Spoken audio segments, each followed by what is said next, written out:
Hi, this is Scott. I really appreciate our sponsors because they make the show possible. Today's show is sponsored by Developer Express. Become a UI superhero with DevExpress controls and libraries. Deliver elegant .NET solutions that address customer needs today. By leveraging your existing knowledge, you can build next-generation touch-enabled solutions for tomorrow. You can download your free 30-day trial at dx.hanselminutes.com. That's dx.hanselminutes.com.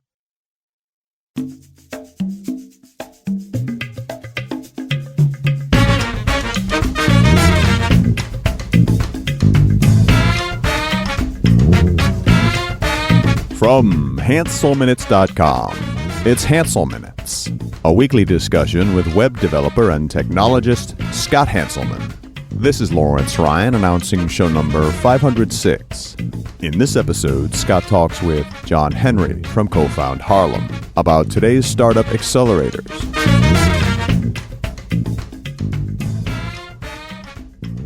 Hi, this is Scott Hanselman. This is another episode of Hansel Minutes. Today I'm talking with John Henry. He's the managing director at Cofound Harlem. How are you, sir? I'm all right, buddy. How about yourself? I'm very well. Thanks for chatting with me today. Folks can find Cofound Harlem at cofound.co. Very cool URL. Thank you. It's swanky, isn't it? Nicely done. Nicely done. Now, I hear a lot of words like accelerator, incubator, startup incubator. What you don't like the word incubator? I wouldn't say I don't like it. I think that actually I have strong opinions about the whole thing. I think that the whole startup space right now is full with a lot of jargon. And when I was looking to start this project, it was elusive to me what the difference was. And as I looked a little bit deeper, I see that the difference is really minute, and it's kind of up to the founders themselves to determine what it is that they'd like to be called. But I will say that the primary difference is that accelerators are usually a lot more intense and rigorous and tend to be shorter in length and oftentimes invest in the companies, although not necessarily. So for people who don't know what any of this is, that there's a company out there that accelerates other companies. How exactly does that work? Do you take a piece of them? Or do you give them a place to start out, to stay? How does that process work? Sure. That's a great question. So typically, and I'll speak, I guess, on behalf of Cofound Harlem as opposed to accelerators as a whole. But what we do is we seek promising early stage companies from anywhere and everywhere across the U.S. And we provide them with, initially it was 50,000 in-kind office space and world-class mentorship. So we were really fortunate early on to have some great mentors from Google and New York Times and MSNBC and what have you. And what made Cofound Harlem really different and what gives us a bit of a social angle is that we took zero equity from these companies. And in exchange, the companies commit to grow in Harlem for a period of 4 years after the initial 9-month program. And so that's how we do it, although we're pivoting into a bit of a different thing, and I can talk about that later. But for the folks out there listening right this minute, there are accelerators that more commonly do something like they give you $50,000 up front. It's a 3-month program, and they might take anywhere from 5 to 7% of equity in exchange for essentially not only the money, but the mentorship and the time that they invest into you. And the idea is that, they kind of churn through all these cohorts and their startups go on and do well. And eventually you might see some upside if you build good enough companies. There was a show called All American Inventors, kind of like Shark Tank, They're basically the TV version, which isn't the real version of these accelerators. And it seems I've always felt that they take such a large amount of your company for such a relatively small amount of money. Like if you need money, 50 grand's a lot of money. Make no mistake, 50 grand's a lot of money. But for 5%, for 7% of your company, it sure seems a little bit, dangerous. Yeah. I think it's cool that you're really investing in the community rather than the community first and the company second almost. Yeah, no, I agree. And I certainly think that accelerators can be a pitfall. In fact, as I've been diving into this space quite a bit, there are really really few accelerators that do a good job at all. And Y Combinator is certainly kind of the poster child. They've just done a phenomenal job over the course of the last 10 years, really setting the bar for what it means to build a successful company. And so if anyone out there is considering beginning a startup and looking into an accelerator, I do think that there are some other solid ones out there, but I certainly recommend doing your homework, because like you said, 50,000, when you're first starting out, 50K seems kind of like the end all be all, but in truth, the value of accelerators lies much more in the network that they provide for you and the quality of mentors that they can bring onto the program. Now, forgive me, you said something where you said 50,000 in kind. What does that mean? So we have a bunch of resources that we offer our startups, i.e. legal, accounting, etc. And usually these costs can mount up to quite a bit in the early days. And so what we did was we got really creative with value exchange, mostly because we didn't have the cash to offer our startups. So we had to offer some other type of value. And it really worked out well, because what we ended up landing on was 9 months of free office space, as opposed to the standard 3 that you see. Right. And 50K in kind, as I mentioned, and great mentors in the type program. So that in kind, though, for people who maybe don't have English as their first language, that means $50,000 in value of services. Is that correct? Yes, correct. So that looks like potentially $15,000 of legal services, let's say. And especially when you're incorporating your startup, it can be quite expensive. So legal or accounting services and software as well. I know we've worked with Microsoft, and they offer hosting for our companies, and Amazon does as well, et cetera, et cetera. I see. So you could be an accelerator where, hey, I've got this great idea. I pitch you, you write me a big check for 50 grand, and I go out and I got to start hunting for tech startup lawyers and social media strategists, and I pay them what I think is the right amount of money. But ultimately, you're almost cutting out the middleman, where the middleman is a big pile of cash. Precisely. And we thought that was certainly very interesting. And although we're just now finishing up our first 9-month cohort next month, which we're very excited about, but taking this kind of this different approach to it has really tightened up our business acumen here at the program, and gotten us to hone in on the things that matter most, because cash can be a distraction. And it's an interesting thing to talk about and to look at in terms of startups raising cash and using that as a metric for success. Well, I think that they see the cash and they want to buy computers and office space, and yeah, totally. If you can remove that and simply make the product, it'll be better for everyone. You've got a list on your website. If you go to cofound.co/accelerate, you've got a list of mentors, and this is a very diverse group of talent from all over. You got someone from Rap Genius, got someone from NBC, someone from Google. Are these volunteers? Are they, how do you have such a fantastic and kind of illustrious group of people from the city of New York? Yeah. So thanks for that. I'm sure they'd appreciate hearing that. And, in truth, the way that I got a lot of these people it's so funny. It's just the way that it worked out.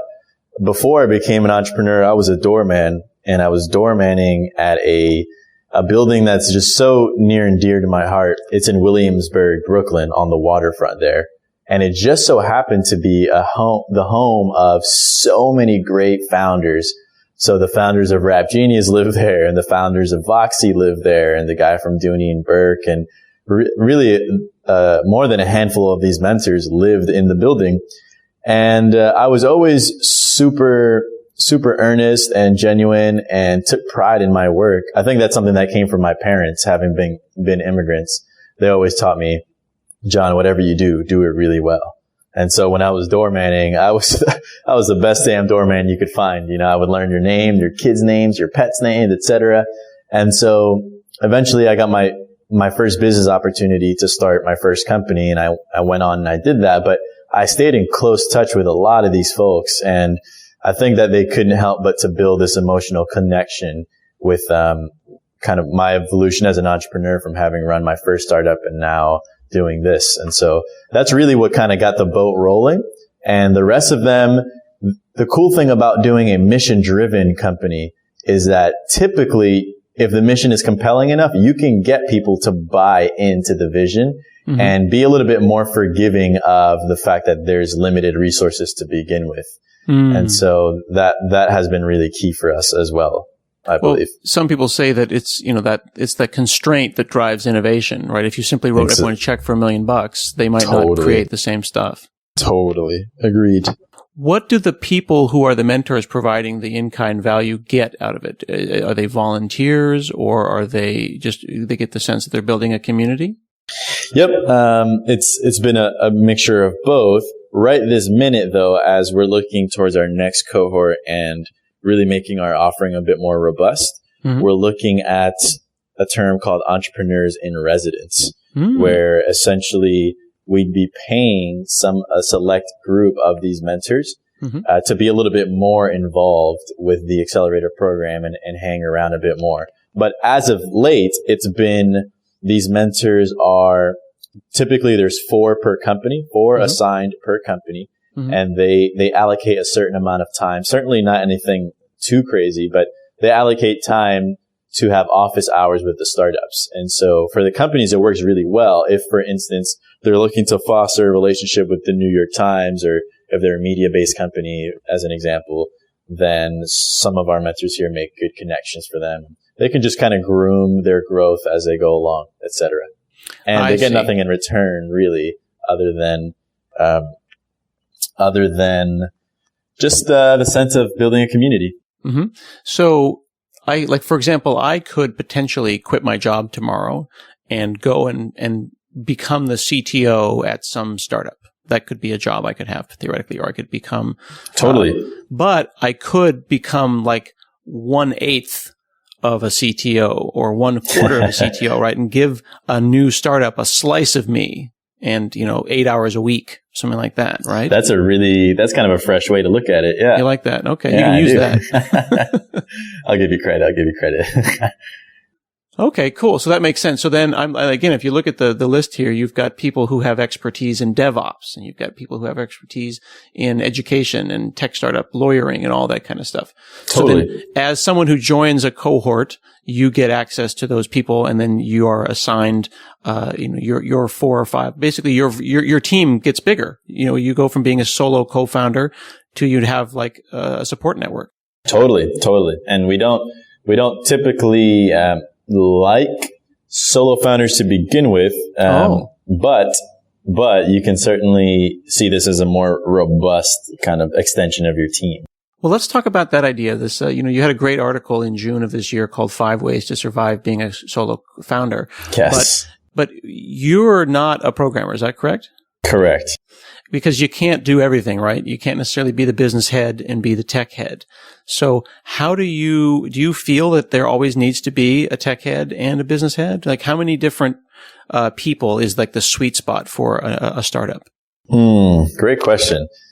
So that really depends on, there's a couple of key variables here, and I think it's highly dependent on the ambition of the founder and what this company means to you, right? So I think that lately there's been a lot of pressure, it seems, from the media and what have you, from the tech crunches and the companies raising 15 million and 180 million to go and be this ginormous Uber-like company. And that's certainly a valid aspiration, I think, and something that really excites me as an investor now. But also, let's not, for every one of those types of companies, there's 100,000 perhaps that really just want to have their own companies that generate 200,000, 250,000, that they can make a comfortable living for themselves. And so I think it first starts with kind of that barometer. How big do you want to take this? And if you do happen to fall into the bucket of, okay, I've thought about it and I don't want to just make 200K and make enough for myself and my spouse, I really want a high growth startup. Then it's all about what problem that you're solving. And certainly we hear a lot of talk about the why being more important than the what. And I totally agree with that. But assuming that you've kind of gone through these ranks and you have a strong why and you're totally hell bent on this being high growth, then I think that the sweet spot is anywhere from 2 to 3. Anytime you get into 4 plus, I think you have, and it's certainly not always the case because one of our portfolio companies is a 4-person team, but you suffer the risk of having too many cooks in the kitchen where it slows down your decision-making process and what have you. And then 1 person, I just don't think it's enough to tackle the workload of a startup. So anywhere from 2 to 3 is nice. And we like to say a mixture of like a hustler and a hacker, or a hustler, hacker, designer usually makes a really nice mix. This episode of Hansel Minutes is brought to you by Braintree, code for easy online payments. If you're building a mobile app and you're searching for a simple payment solution, check out Braintree. The Braintree V.0 SDK makes it easy to offer multiple mobile payment types, so you can start accepting PayPal, Apple Pay, Bitcoin, Venmo, credit cards, and more, all with a single integration. 1 small snippet of code and you're set up in less than 10 minutes. If you don't have time, you can give them a call. They'll even handle the integration for you and walk you through it. The SDK supports 7 languages: .NET, Node, Java, Perl, PHP, Python, and Ruby, elegant code, clear documentation. To learn more and for your first $50,000 in transactions fee-free, go to braintreepayments.com/Hanselman. That's braintreepayments.com/Hanselman. I think that within them, kind of the mythos and the legends of startups, and they are just that, they are myth. There's the Steve Jobs and then the Wozniak, or there's the Bill Gates and the Ballmer, there's the hustler and the hacker. And that does seem to be a good balance. Mm-hmm. Yeah.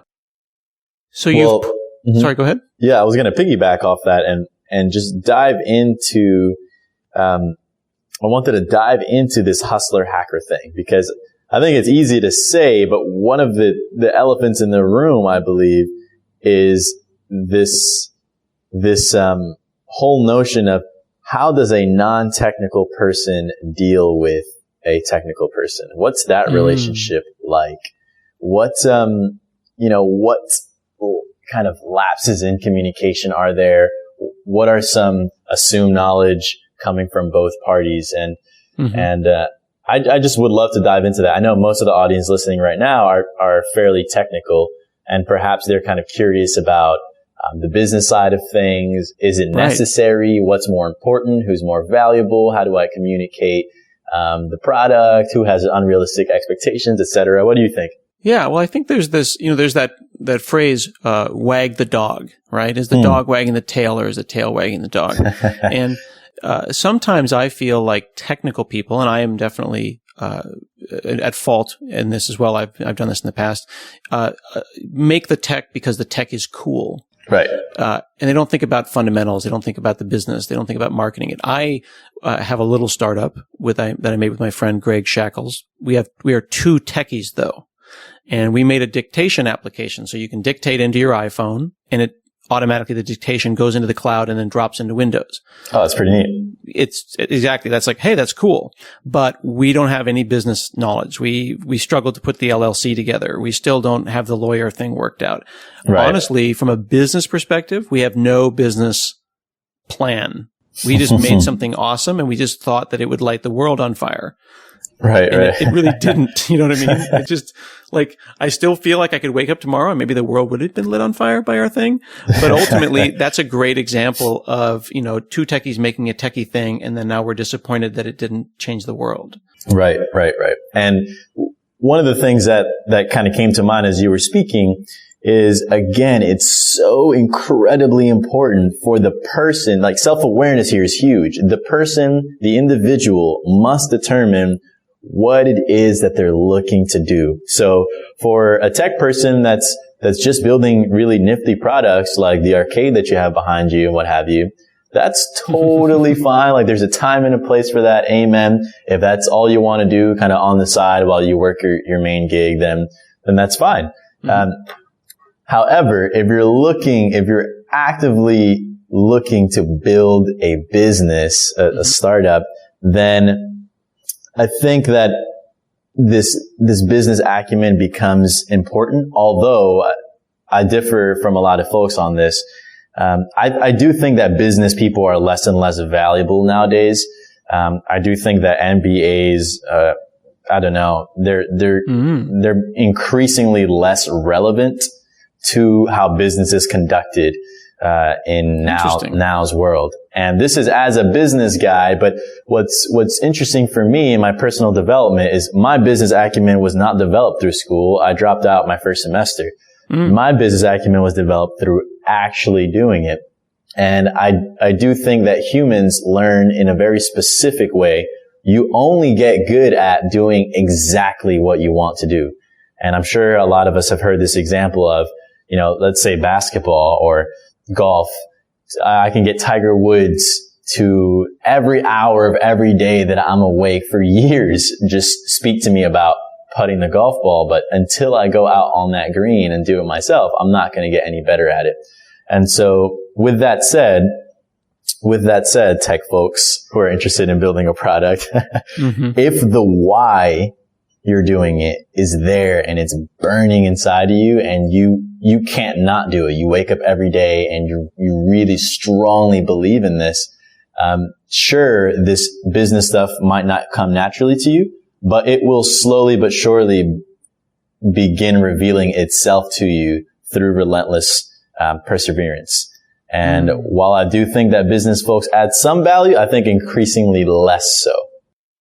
Yeah, I think you're right. Like experience, there needs to be a balance. Like I think if someone gets an MBA, and we're not trying to pick on MBAs, but we'll just use the term MBA to refer to business folks in general. Perfect. I think that my wife has an MBA. She knows more about this stuff than I do. But I think that if you expect that you're going to pop out of MBA school, out of business school, ready to like hit the ground and make a business, that's not going to happen. Exactly.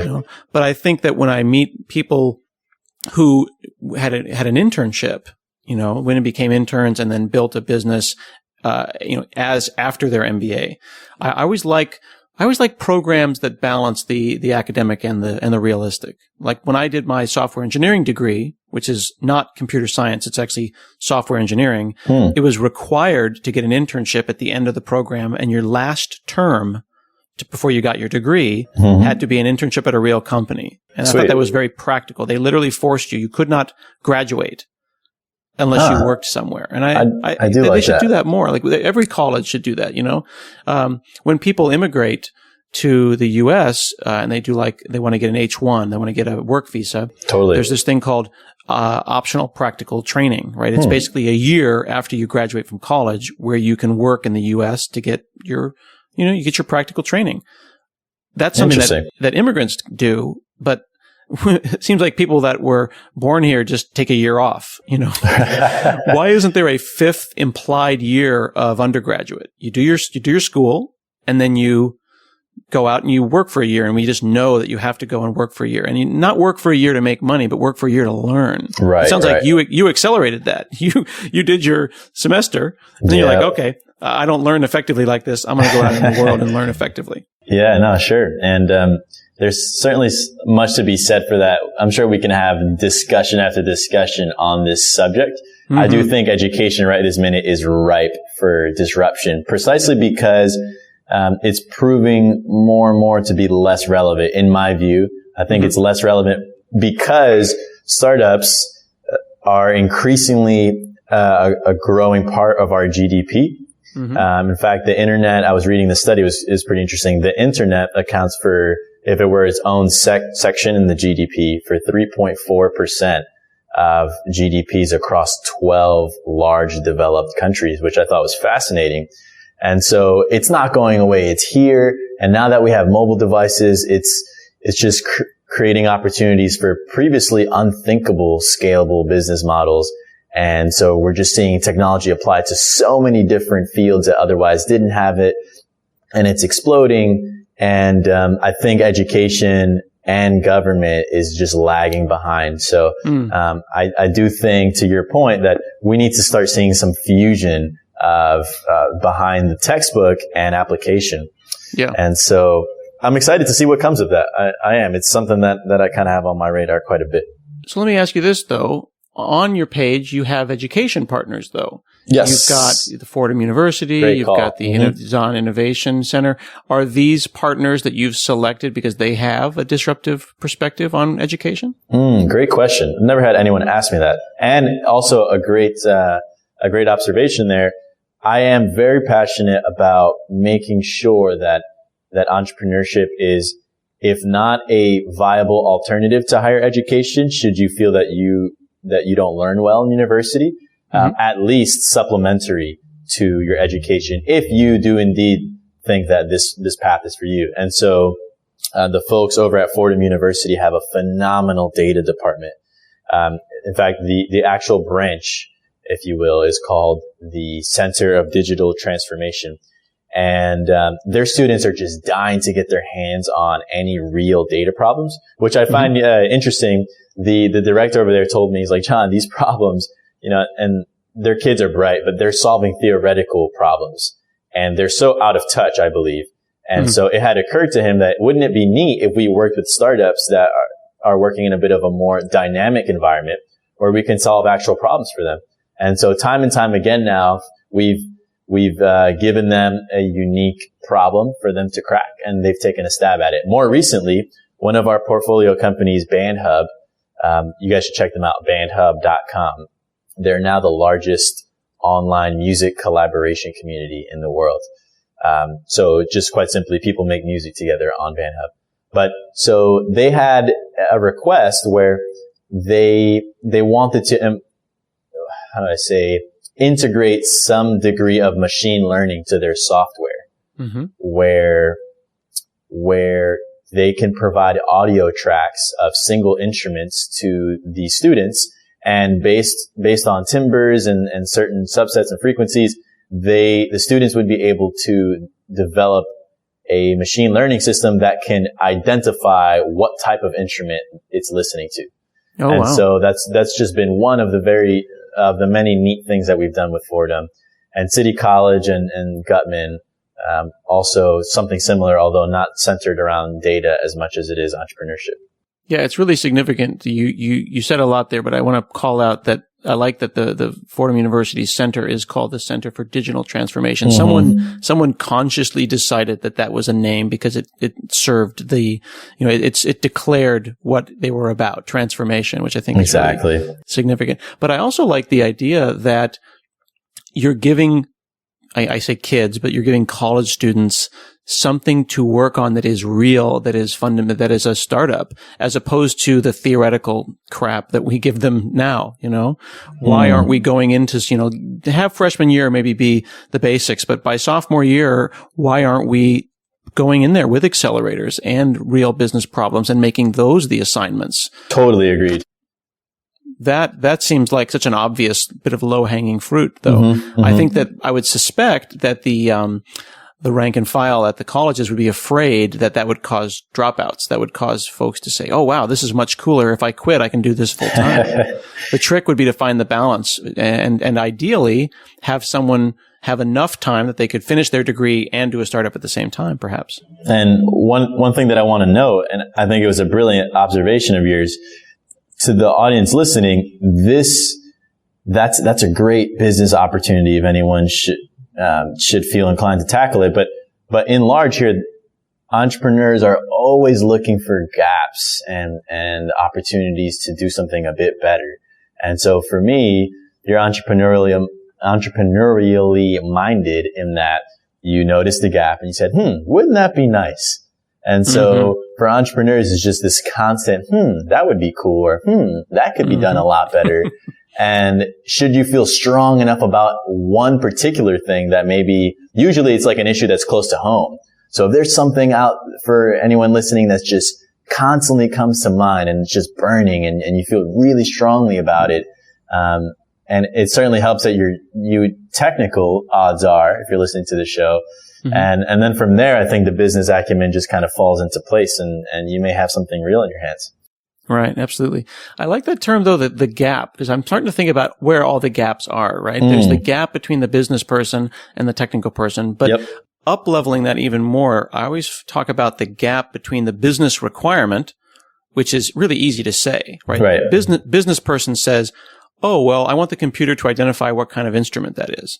Right. That required very little energy for me to say that. And then that turns into a 9-month project with a bunch of graduate students, There's a huge gap there. I think business people, underestimate how complicated it is to write good, solid software.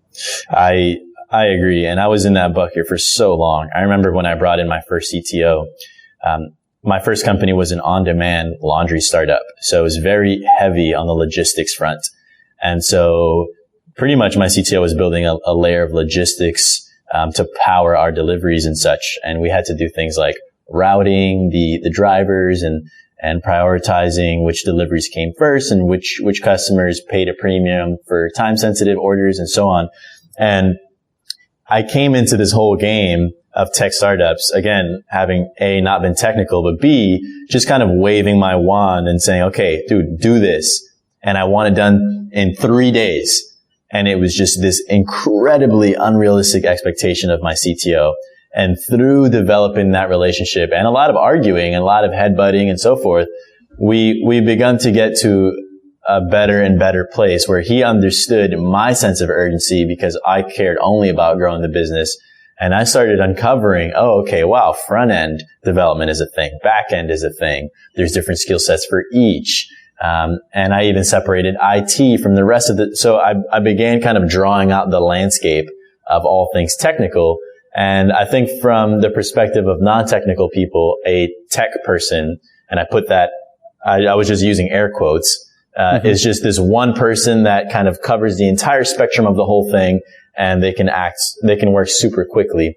And I've had to learn a hell of a lot about MVPs and kind of building in stages and reiterating and keeping your ears to the streets, etc. The idea of the MVP, the minimally viable product, I think is also a bit of a concern. I remember working in startups in the 90s, and we would do prototypes. We called them click-throughs, right? It was like, the Windows app that you built really quickly in like Visual Basic 6. And if a business person saw it though, they're like, wow, I click on this button and the thing I wanted to have happened. It's done, right? Whoa! This is a prototype. Right. If you show a business person, perhaps a website that you auto generated in Node and you used Twitter Bootstrap, they're going to think it's amazing. Like we're finished. Totally. One of the things that there's a quick story, and it actually happened a whole lot, and something that my CTO at the time we still have a laugh about it to this day, but I can tell he was totally bitter about it. And that was whenever we went to go pitch big clients, they would ask me, oh, well, can your software do X, Y, or Z? And because I only cared about closing that deal, I would say, absolutely. It can do X and it can do Y and Z. And I would just sell up this incredibly grandiose vision. And then afterwards, I'd be like, oh, shit. And say, hey, man, do you think you can get that done by this date? And that's such a typical, man. I'm sorry, but you're not a unique snowflake. Everyone does that. Can you do that? Absolutely. Can you do that? And then, we've actually had, true story at Microsoft, we've had times when one of our VPs would be giving a speech and then they mention a feature. And then we'd turn to each other and we'd say, oh, well, I guess we're making that. That's funny, man. And then of course, afterwards, after the meeting, I'd say, all right, man, listen, I have a client dinner. All right, man, talk soon. And knowing good and well that he'd have to go and stay up all night building the thing while I was having a steak dinner with another prospect so I can sell him up on another set of features that he'd have to go and build.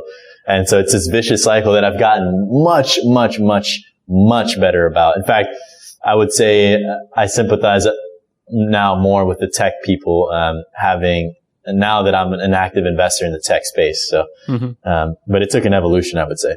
Yeah, it's definitely a different kind of difficult though. The example I always give is when I worked in finance for many years and I was the chief architect of a finance company, but my boss was the CTO.